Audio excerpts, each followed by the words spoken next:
All right, everyone. Hello, hello. Welcome to all of you to Skeptical Inquirer Presents.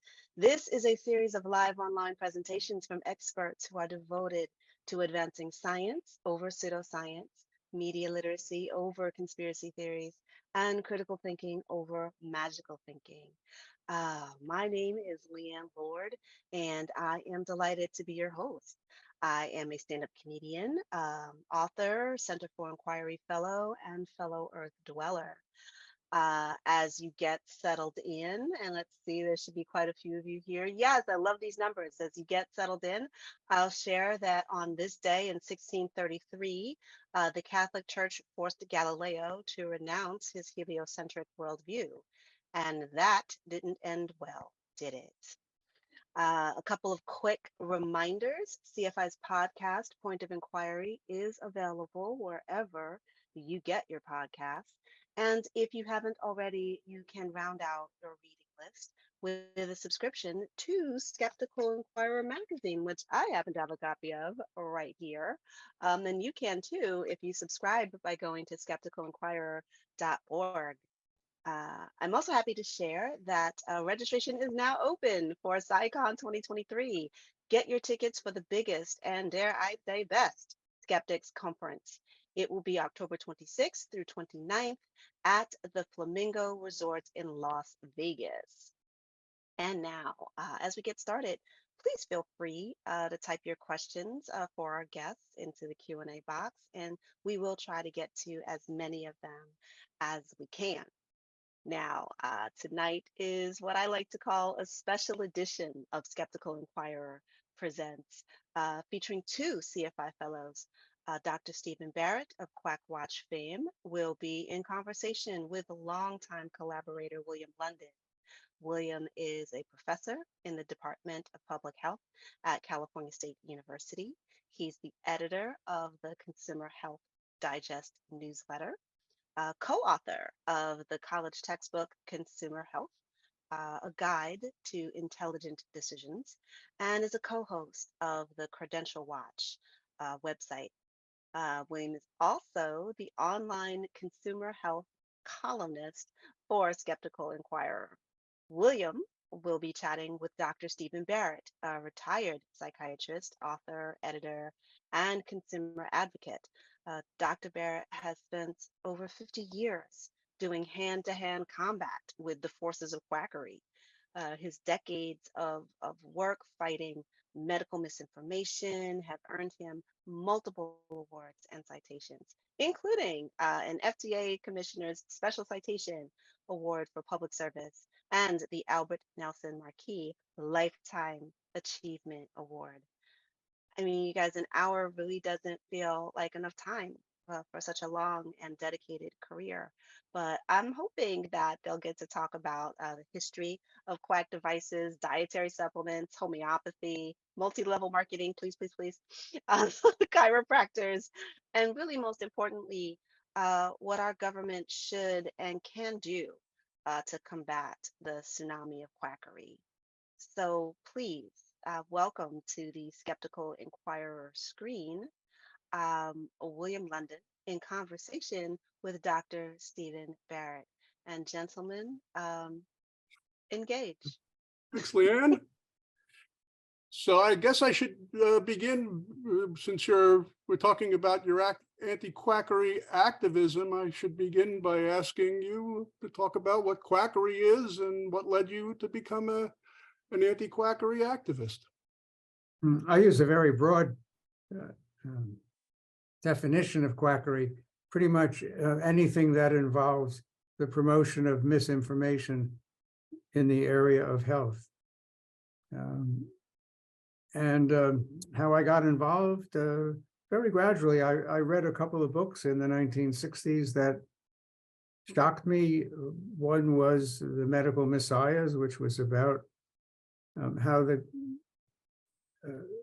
medical fraud and quackery were rampant many years ago, and how our Congress gradually decided to do something about it, and how the FDA, the Food and Drug Administration, was founded. The other book I read was about chiropractors, and I learned that they had a basic theory that most ailments were due to spinal disorders, and that by manipulating the spine, whatever that is, they could fix them. And I thought that was ridiculous. And somebody, yeah, at your own risk, somebody ought to do something about it. And so my crusade began by going to the president of the medical society and saying, hey, there's something, chiropractors are doing something wrong. We should tell people about it. And I don't remember exactly what happened, but he wound up saying, well, why don't you start a committee? So turns out my dentist was interested in the area, and a number of other people were interested in things that were happening. So we made a public announcement. We were going to have an organization meeting, and about a dozen people showed up, including 2 attorneys who said they'd like to donate their services. So over the next 5 years, we developed a group of about 40 people that met every other week for lunch. We adopted a name. The attorney suggested we start a nonprofit corporation, which we did. And we were off. So we did that for about 5 years. During that time, we issued statements every once in a while, news releases, and we got a fair amount of publicity, not only locally, but in other parts of the country. And I began hearing from people who had similar interests, particularly Dr. William Jarvis at Loma Linda University.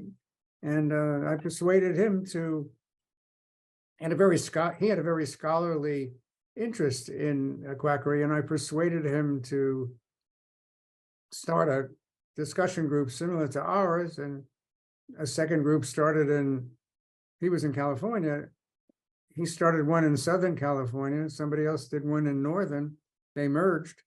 And in the early 1980s, it was clear that there was a national interest. And by this time, we had received lots and lots of queries from people all over the country. And so that led to the formation of the National Council Against Health Fraud. And so this is basically the way in which the organized effort developed. A second route involved how you publicize. I wanted to write about it and discovered that the news media were not too interested. I did some really interesting undercover investigations, and they couldn't care less. So I decided that the only way to get out the message was to write a book. And I knew nothing about writing. I didn't like to write. And so but I knew how to organize. So I managed to develop a concept for a book, and then I invited about 30 other people to contribute chapters. And as a result, in 1976, my first book, The Health Robbers, came out, and that became a springboard for reaching the public through the media. By the time I finished, my publisher thought that I did a pretty good job of editing. I should get other people to write books. So I tried that for a while and became a volunteer medical editor at the George Stickley Company, developed more books. And by that time, I began to like writing and basically turned into an investigative and writing machine, which I remained for many years. Yeah. Okay, so I just wanted to highlight when you're talking about quackery, you use the word promotion, and that I think is really key. And we're usually talking about promotion through advertising or publicity or any kind of misinformation channel. Could be word of mouth, could be direct sales pitches. Yeah, the distinguishing factor is it's not like folk medicine. It's not like kissing boo-boos or things that people did in their home, that home remedies and so on. Some of those things worked, but they were not commercialized. Quackery involves the commercialization And it's not just products, it's also ideas. Some of the promotions involve the promotion of ideas, and there's a huge amount of money in some of them. When the internet came along, of course, the promotion of ideas exploded. Yeah. Well, you've already answered a lot of my second question, which is the major phases of your anti-quackery activism.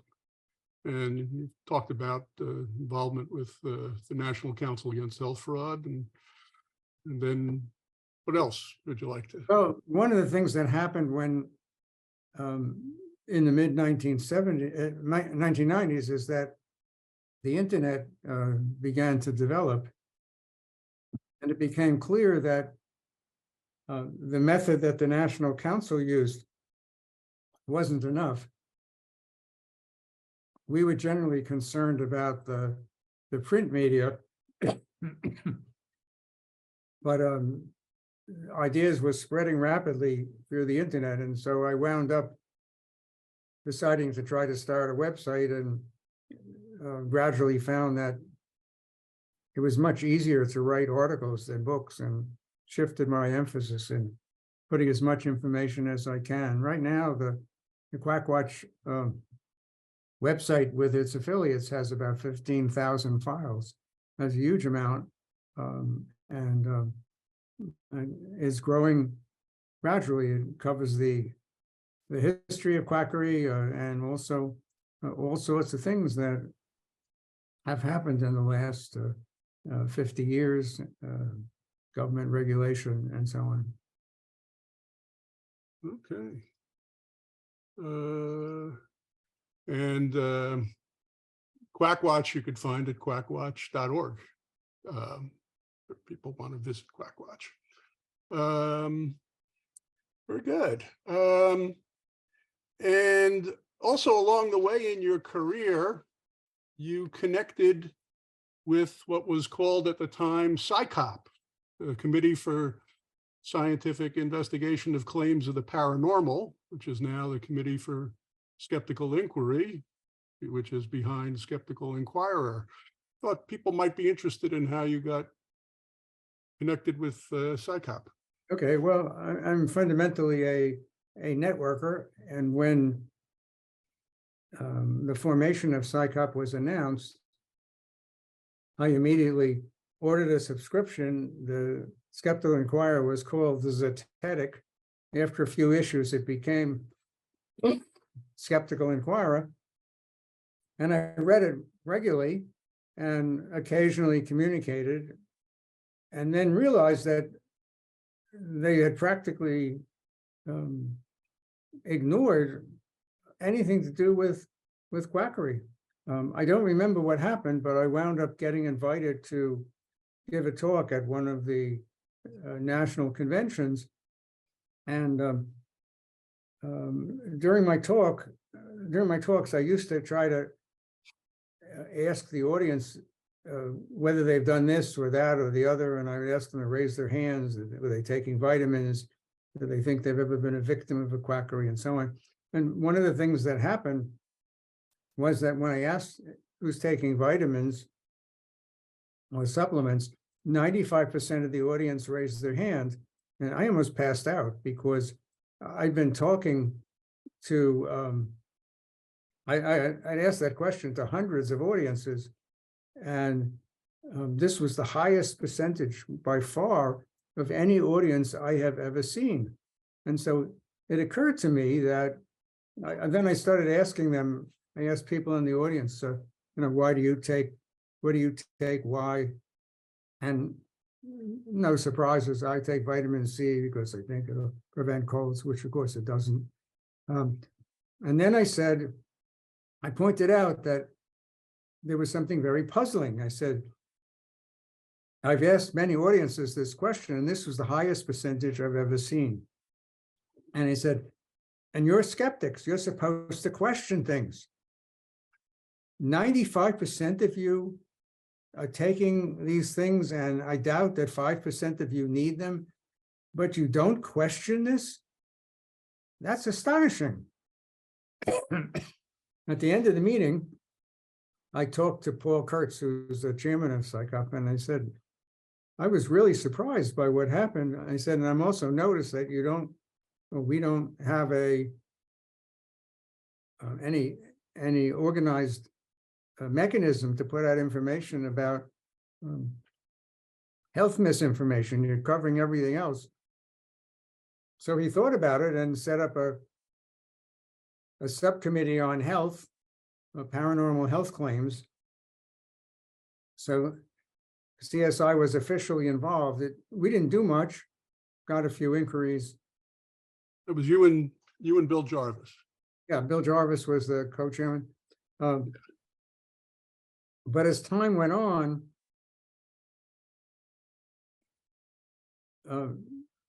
Skeptical Inquirer began having some articles about it. Harriet Hall came along and provided them regularly. I wrote a few. And so CSI was then much more involved, and it just continued to grow to the point where when I thought about retiring, I offered my research library and it was accepted. So I had a very, very large collection of materials. And excuse me just 1 second. Oh, thank you. That's what I wanted. My wife is psychic. I was thinking of asking. There you go. So CSI took my library, which has 3,600 books and probably well over 100,000 documents and 10,000 journals, huge amount of stuff, which researchers can go, and now if they want to see what was improperly promoted before the internet, they now have a place to go. So extraordinary. I started subscribing to Skeptical Inquirer in 1980, but it wasn't until I think the first health article I found was spring 1983. I think it was Russ Morrell about iridology, and then it was fall '87. They called it a medical controversies issue. There were 4 articles. One of them was by you on homeopathy. I remember that. This is fall 1987 issue. Okay. I'm going to skip one question, go to another one, because you were talking about dietary supplements. And so I thought I'd ask you now about your key messages about the problem of dietary supplement quackery and what the government should do about it. Well, dietary supplements are taken by a lot of people who don't need them. There are occasional products that are useful. The vast majority are not useful. A small percentage are harmful. Most of them won't do anything for you. But there are a lot of people promoting them, and that's because you don't need a medical license to advise people to take them. If you want to give medical advice, you generally have to have a license. But to sell vitamins and minerals and other kind of supplements, you can pretty much do it. And a lot of practitioners who are not allowed to practice medicine, but some of them are licensed, they can do other things. That's their equivalent of drugs. And so there are probably millions of people promoting the dietary supplements, and not a lot of people who are trying to warn the public not to waste their money. And so I'm concerned about the fact that when you buy a supplement that you don't need, it means you bought into some misinformation as well. The product may not hurt you, but your confusion about what works and what doesn't could very well hurt you very seriously. The second thing is, where does the money go? And the answer is the money goes largely into the hands of individuals and companies who are out to weaken consumer protection. And so when you buy an unnecessary, when you waste your money on vitamins, you're strengthening anti-government forces. And so when people say, what's the harm of popping a pill I don't need if it won't hurt me? That's the answer. It's not good for society. As to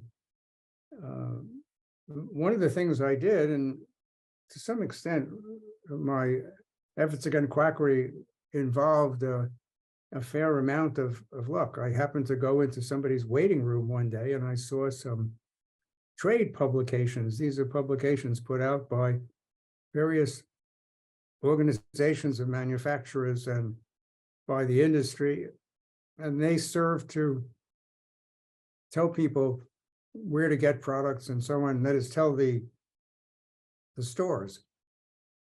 And I thought, gee, I should follow the paper trail. So I wound up subscribing to all of the trade publications I could find. And then in the early 1980s, working with Consumer Reports, I operated as a fake health food store and spent thousands of dollars on products. And at the same time, when I called up to order them, I said, hey, send me information on what they're for, and collected cubic yards worth of documents, all of which contained illegal claims that were made inside the industry. And if they were made on the label or in the marketing, the government could come after them, but they were made privately. And so we,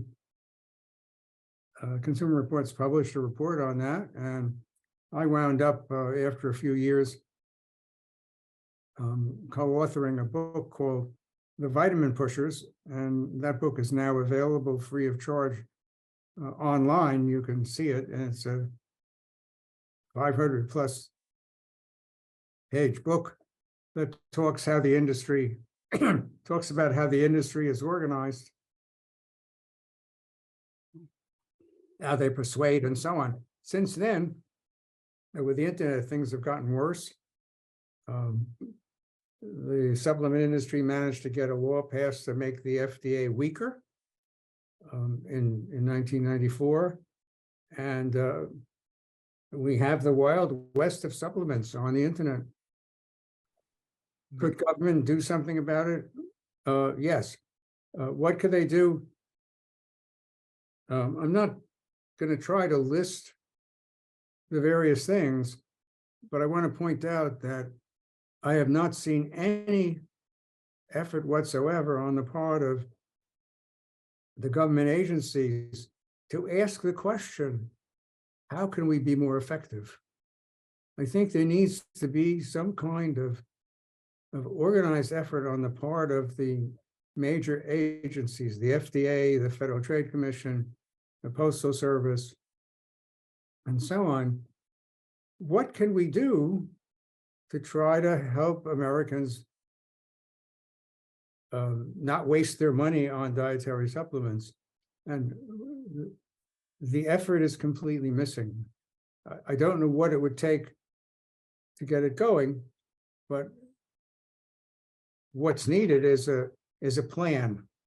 And so I have lots of ideas about what can be done, and some of them are in the Vitamin Pushers book. Some of them are scattered about in my writings. But what's really needed is a plan. There's no plan. The related question in the Q&A box is, how the heck can Prevagen still advertise after losing, and then in parentheses, settling a lawsuit with the FTC, Federal Trade Commission? As far as I know, it's, well, the Prevagen claimed to have some studies that supported it, and the FTC said they weren't very good quality, but the court decided that they were sufficient. The FTC appealed that ruling, and the appeals court is enabling them to go ahead and pursue pursue the makers of Prevagen in court, but it's going to drag on for years. So the answer is the FTC ran into bad luck in court. And I think eventually they will prevail, but I think the case illustrates a lot that's wrong. The major media don't seem to care whether, if you have a TV network, you don't really care whether the people watching are ripped off. That seems to be the case. There's very little effort on the part of the media to stop things. The Postal Service has a very strong law against improper medical claims. And they stopped enforcing the law in about 1991. They used to have a department that would screen them. They abolished it. Nobody knows why they stopped. Reporters who have attempted to find out have gotten nowhere, including me.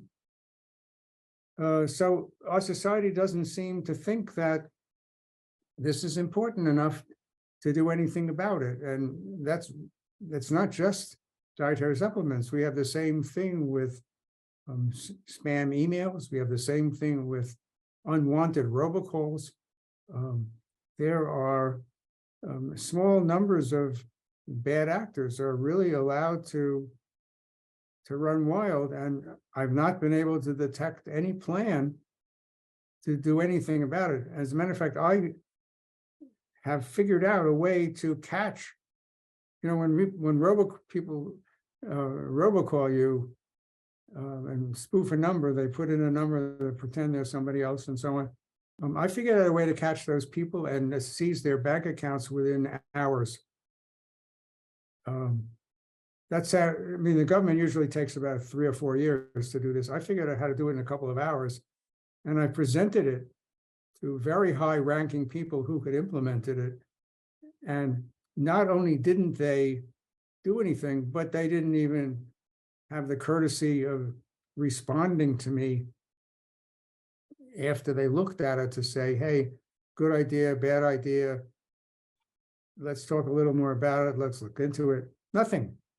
So we have a situation where our society tolerates a huge amount of behavior that's not good for our society. And I have no idea why. No idea. Well, okay, let me move on to, seems to be several questions related to chiropractic as well. Why don't I just ask you how you view chiropractors today? Okay. Especially as compared to when you first read At Your Own Risk. Well, in the 1960s and early 1970s, it used to be very common for chiropractors to put ads in the paper where they have spines and say, a pinched nerve here will cause this disease, a pinched nerve here will cause that disease. See a chiropractor. When there was an insurance program in the 1960s where they got coverage, and many of them submitted bills. I wound up with a collection of them when I investigated. The company didn't want its files anymore, so they gave a whole bunch to me. And I remember that there was one bill for adjusting the spine maybe 30 times for the treatment of mumps. It was absolutely wild. That wildness, for the most part, has gone away, and the claims have become vaguer, and they talk about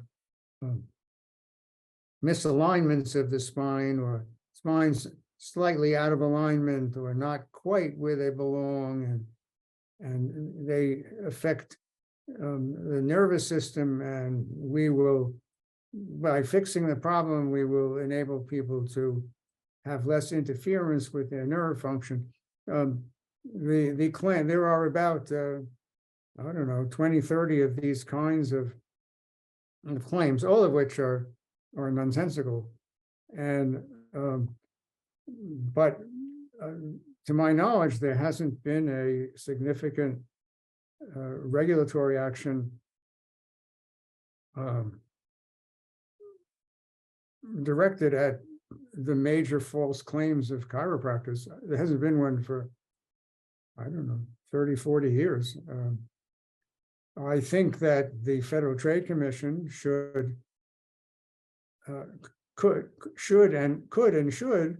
look at the main claims and stop them. But I haven't had any indication that they have the slightest interest in doing so. State attorney generals could do the same thing. So what you have is a fairly substantial percentage of chiropractors making claims that are untrue. Where I get involved is that sometimes people write to me, they went to a chiropractor and the chiropractor said, oh, you need 20, 30, 40 visits to fix your problem, whatever it happens to be. And if you pay in advance, I'll give you a discount. They sign a contract, the contract says you can't cancel the contract. Or they don't say anything and they just don't let them. And so this is improper, it's probably illegal. It could easily be stopped. There are no forces within the chiropractic profession that I can see that are doing anything about this. No external forces. Chiropractors are pretty much allowed to run wild unless they make claims that are, totally nuts. I can cure cancer in 3 visits. I mean, but they don't do that anymore. So it's an area where there is plenty of room for enforcement. I will say that there's been a gradual improvement, a lessening of extreme claims, a little bit more confidence in how they evaluate patients. But on the whole, it's still very, very risky to consult chiropractors because it's a financial risk more than anything else. That there's a substantial percentage that will say to you, you need X number of visits and sign a contract in advance. And I have an article about this, which says don't sign chiropractic don't pay in advance for chiropractic treatment because the person who's going to offer you that is not likely to give you what you need. Chiropractors are also at the center of, high percentages are also prescribing expensive vitamins that people don't need. Lots of them are involved in anti-immunization, not as many as used to be. It's a bad situation, and I've edited 4 books on this subject, and I suggest that people be very wary of consulting chiropractors and to read what's on Quackwatch and Chirobase, which is our website for chiropractors, to read that thoroughly if they're considering it. Yeah, that answers one of the questions in the Q&A area. Can you point to 1 or 2 of the best pieces of information I can share with my 16-year-old daughter who's been getting chiropractic treatment recently? And so I go to Chirobase to start, right? Which is one of the Chirobase.org has lots and lots of information, and I'm also available if somebody wants to send me a question. I read the questions and I very often will answer them. I sometimes wind up talking to people. But this question, my 16-year-old daughter is going, who's the boss here? And why is the person going? And what's it for? And if she has a problem that some kind of back discomfort, an orthopedist might be a better person to consult. Yeah. But there was also a question about what about osteopathy?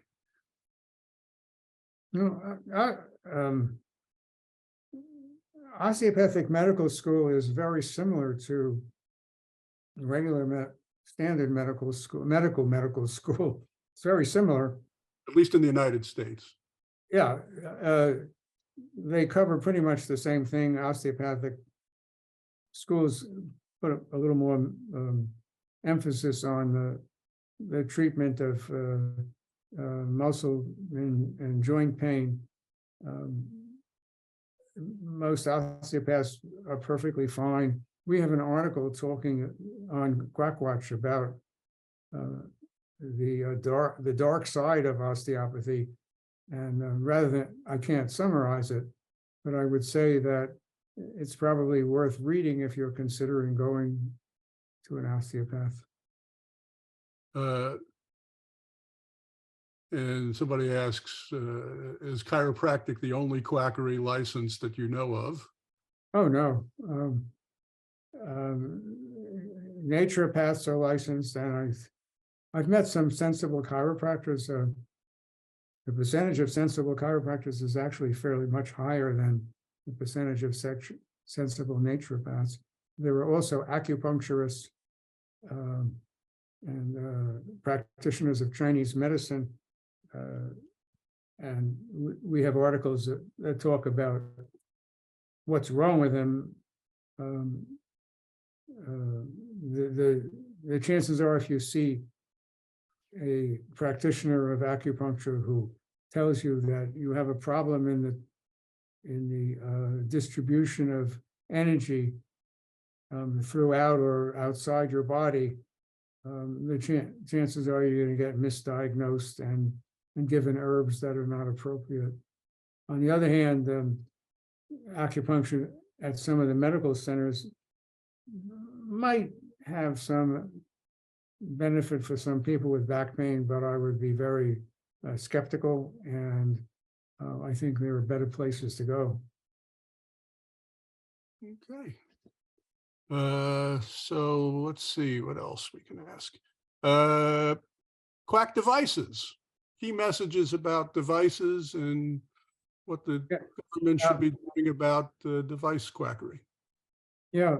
The regulation of medical devices is done by the FDA. It's a huge job because the FDA has to be concerned about legitimate devices that are involved in situations where people's life are at stake. For example, heart valve replacements, or coronary stents, or artificial hearts, or I can't give you a complete list, but the FDA has its hands full trying to make sure that the legitimate devices are safe and effective.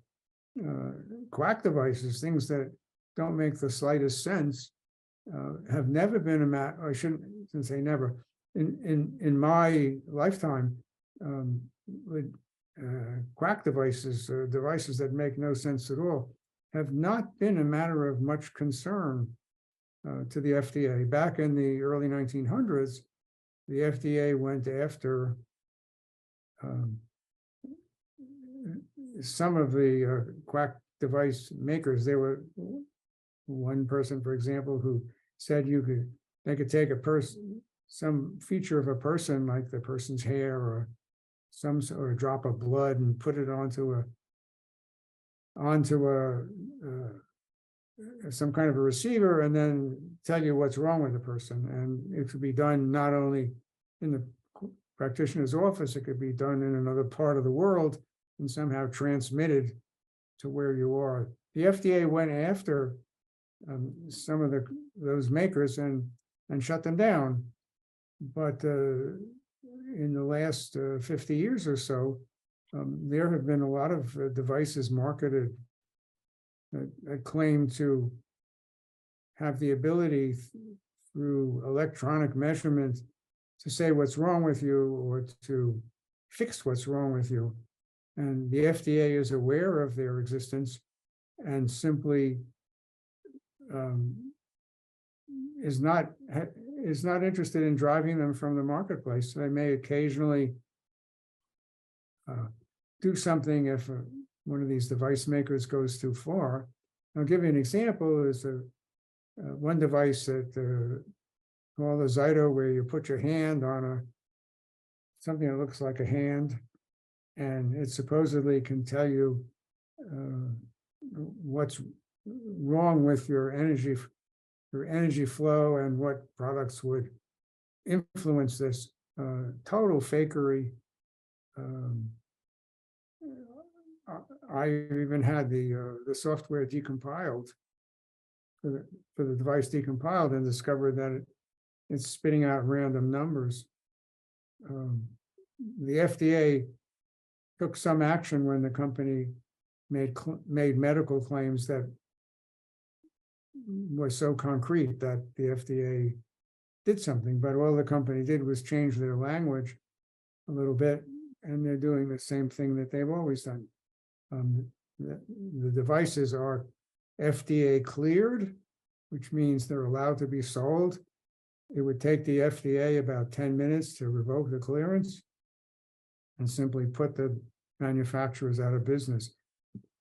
The FDA has never been willing to do it.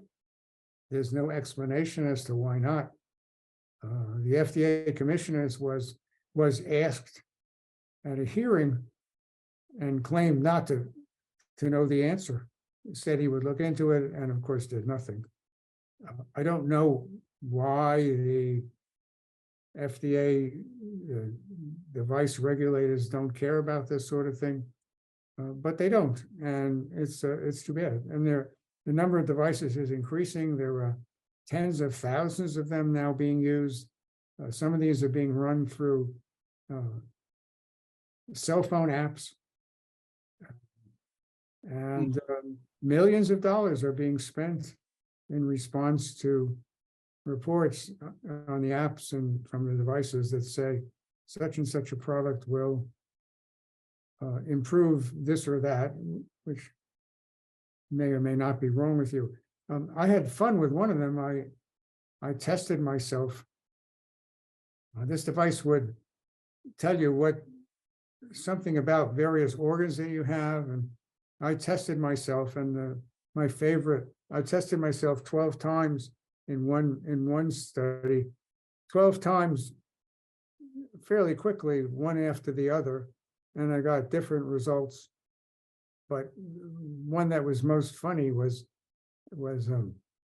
I think I got about a dozen, or maybe it was 20 responses that analyzed the supposed electronic emissions of my gallbladder, and 8 said I had too much, 8 said I had too little, and 4 said it was okay.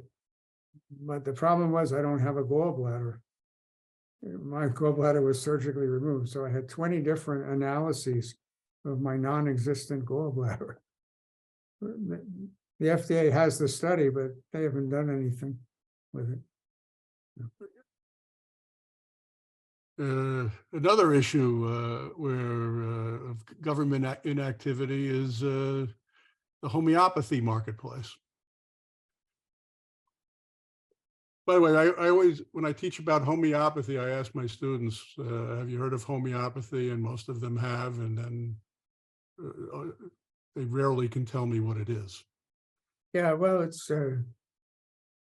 it's not so simple to describe it, even though I know, but the basic idea is that if you have a substance and that substance is given to a person in large amounts, the person may have symptoms.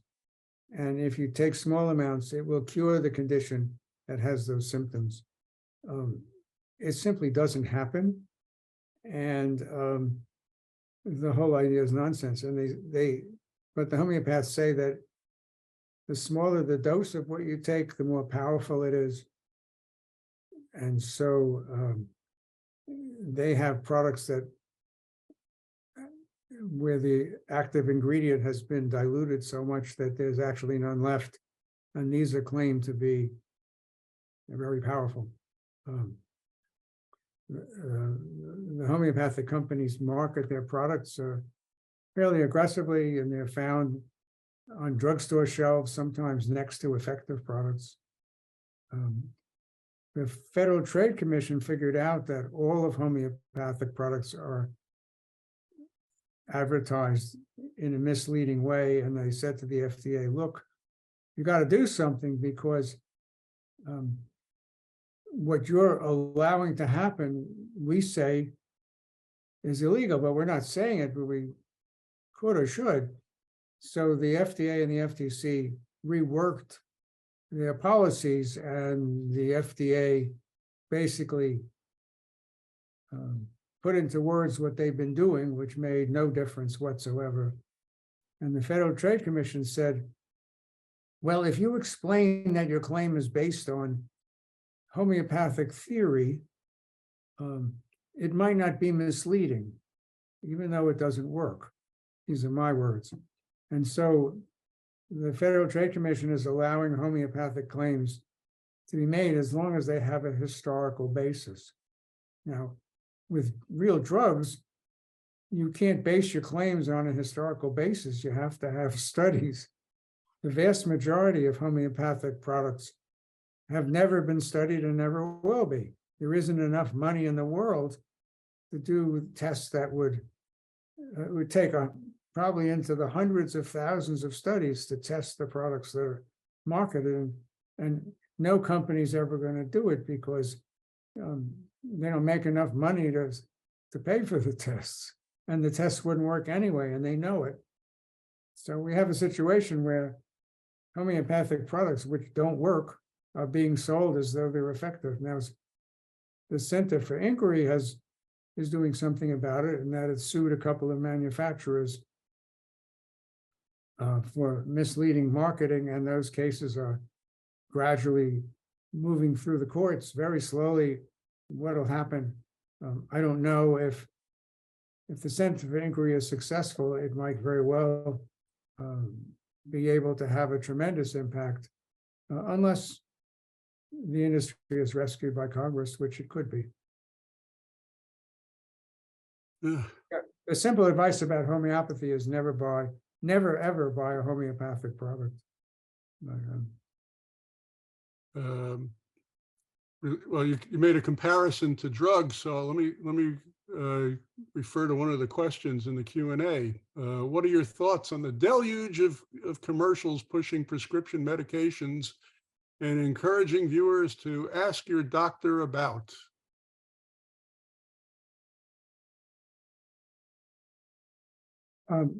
Sometimes the ads will call attention to a useful new product.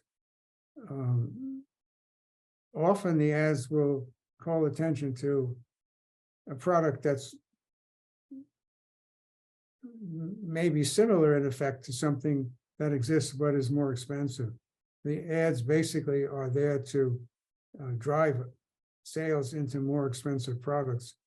I'm not sure that they serve enough of a useful purpose that that should be permitted. But the products may be perfectly legitimate. I don't think you can always tell from the ad. The big problem is that they tend to be vastly overpriced. Is this an area that's ripe for regulation?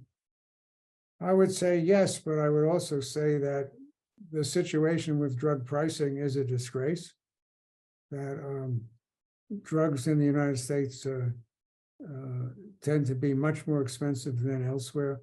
And sometimes you can buy the exact same product from a Canadian pharmacy at half price, even a tenth the price that it would cost in the United States. I get some of my drugs from Canadian pharmacies, and I save thousands of dollars a year doing that.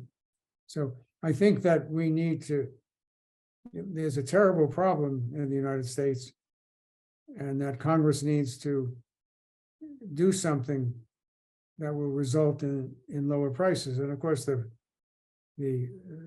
drug industry is going to fight this with tooth and nail and campaign contributions, and this, the situation is really disgraceful.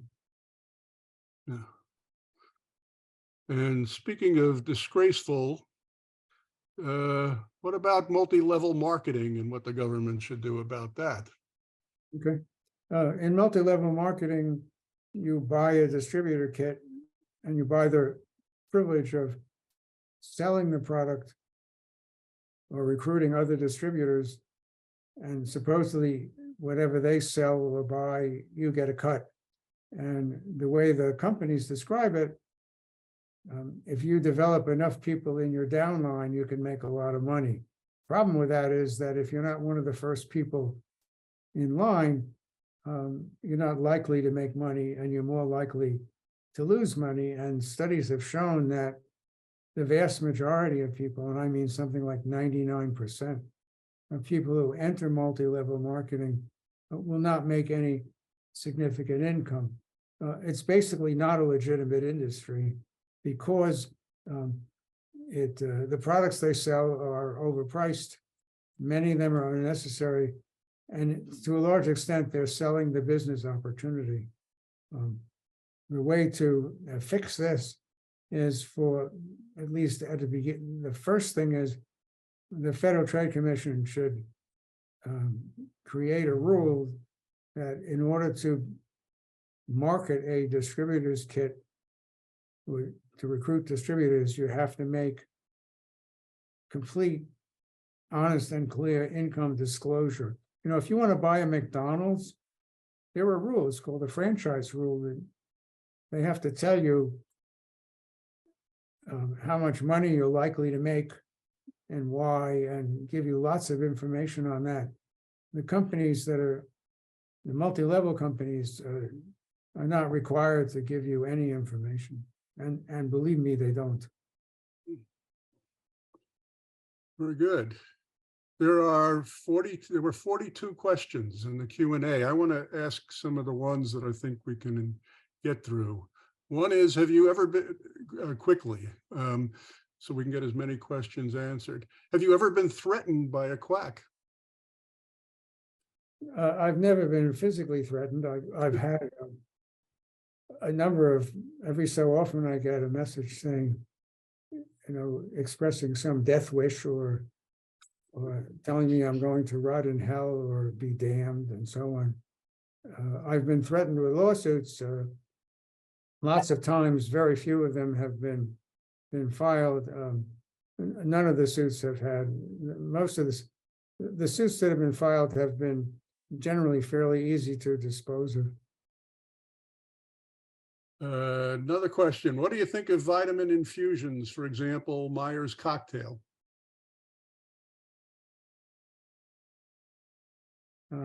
There's no reason to give vitamins by infusion if you can take them by mouth.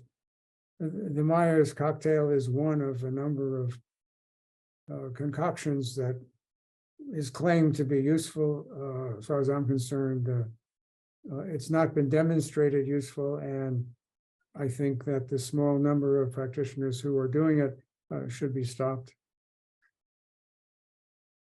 Another question. Why do you think many physicians and scientists turn to the dark side and actively promote quackery? Is it just the money that motivates them or something else? I don't know what is meant by many. There are a small percentage of well-trained physicians who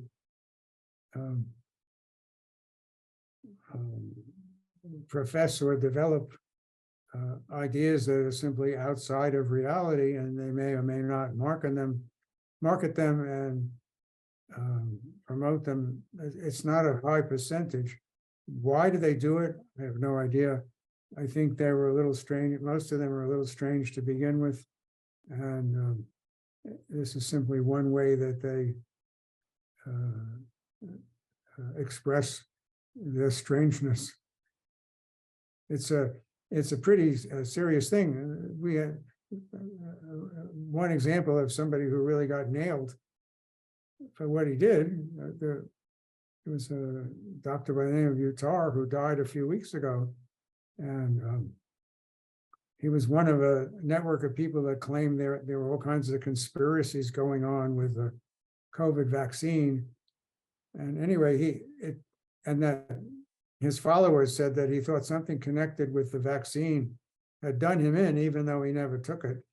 Well, it turns out somebody published a book about 2 weeks ago in which Utah told a story of how he had been having symptoms that sounded like they were represented heart failure, angina pectoris, heart failure with swollen legs and so on. And he talked about how a treatment existed, but he didn't want to do it. And he died, which is not surprising. He probably had very easily treatable heart disease, chose not to treat it, suffered tremendously for years, and finally died suddenly. Whether that was the reason or not, we'll never know, but it probably was. Yeah. And the question asked, is it just the money that motivates them or something else? Perhaps my overly simplistic answer to this is some do it for the profit motive and some do it for the money, and some a little bit of both. But when I say the profit motive, I spell profit PROPHET. I would say I don't think that money is the principal reason. I think that the people who are deeply involved in promoting what I might call quack things believe what they're doing, but I think money is a reinforcer, and they generally tend to charge a lot. But I don't think money is the primary thing. I think false belief. I don't know. It maybe they get a kick out of being different. I don't know what they're probably a variety of internal psychological reasons, but when people, when I think of people who are doing it for the money, I think of people who are crooks.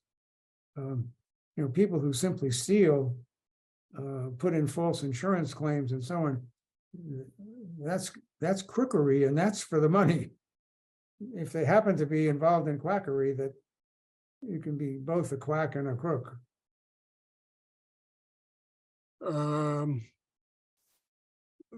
With not much time left, there's a question.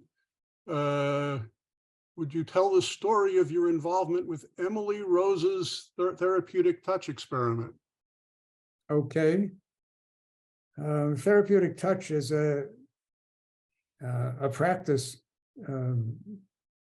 invented by some nurses where they claim that they can hover their hand over your body and manipulate the body's energy to heal you in one thing or another.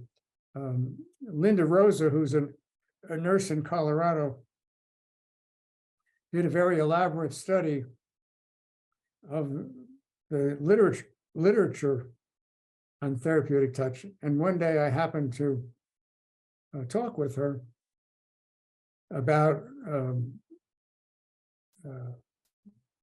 a booklet that she published that summarized her findings. And she mentioned that her daughter had actually tested a few practitioners and discovered that they couldn't even tell whether her hand was near them.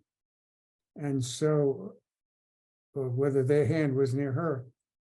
And I thought, gee, send me the report. And when I saw it, I said, gee, this is publishable. And I encouraged them to do a formal write-up of her literature analysis and to write up the experiment, and then shipped it off to the Journal of the American Medical Association. And George Lundberg, who was the editor, thought it was very good. Scientific American heard about this and wanted the study repeated by Linda's daughter, Emily, who was about 10 years old at the time. So they filmed it, and we took that data, sent it back to JAMA, and so JAMA published the findings. What Emily did was she got a cardboard box put between herself and the practitioners. They couldn't see each other. Practitioners put their hands through an opening, and Emily said, I'm going to hover over one of your hands with one of my hands, and when you feel it, tell me which hand it is. And so they would claim to feel it, and they would say which hand it was. And it turns out that that they didn't do any better than chance. And so what she demonstrated is that they couldn't tell, they couldn't even detect her hand. So the idea that they would detect her energy field or something in their body is just totally preposterous and completely made up.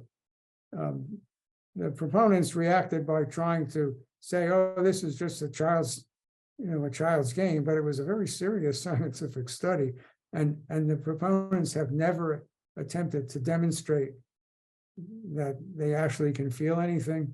I mean, aside from the fact there's no literature that demonstrates they accomplish anything, but it's taught in some schools, it's permitted in some hospitals. It's really a disgrace, but it survives because the number of people promoting it is probably much greater than the number of people who care about it, and most people who can make a decision don't necessarily want to get into a fight. I mean, so a nurse wants to do it at your hospital, why fight?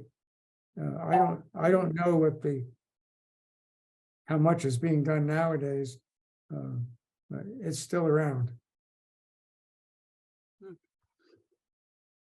Well, we're at 5:01. There we go. But I was about to say no, we're at 8:01, but I realized there's Oh, a 5:01, I'm time in zones are a California. thing. I'm sorry. Right. Oh, well, 8:01. I'm here in the future in New York, and Yes. it's as bad as you can imagine. Gentlemen, my goodness, thank you. And as I predicted, an hour is not enough, and we had so many more questions, but thank you for getting in there and then picking some of the good ones, William. I appreciate that. And I just want to let everyone in the audience know that if you missed any of this discussion, it has been recorded and it will be available tomorrow for you to catch up, rewatch, and share at skepticalinquirer.org. And as always, gentlemen, thank you for being our guests and doing this In Conversation special event tonight. And my thanks to Skeptical Inquirer, of course, the Center for Inquiry, and tonight's producer, Mike Powell. Thank you so much. And of course, the biggest thank you of all goes to all of you in the audience for joining us tonight. My name is Leanne Lord. Thank you and good night. Gentlemen, thank you so much. Thank you.